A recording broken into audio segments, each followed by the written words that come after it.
Catherine Bernardo update. May kasama pa nga ni Catherine ang kanyang team dyan sa studio niya. Ayan, ang ganda pa nga ni Catherine. Oh. At nag-picture taking pa nga sila dyan sa dressing room.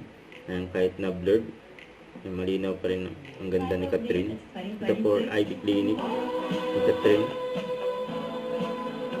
You're still taping for my TV series with Ate Madge. Nag-breakout din ako, another skin update. So, I was here to the rescue. I did my facial and air lays every time I get breakout, especially sa forehead area. I do that, so I'm happy. This year, 2026, I just want to keep looking well-rested, well-taken care of, because I'm expecting my 2026 to be extra busy. And siguro magta-try ako ng iba-ibang treatments once in a while. So now, quick visit lang. I'm turning 30 this year, so I want to take care of my body even more this year. Wellness tayo this year.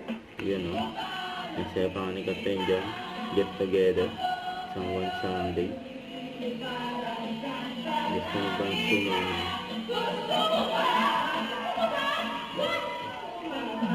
Yan.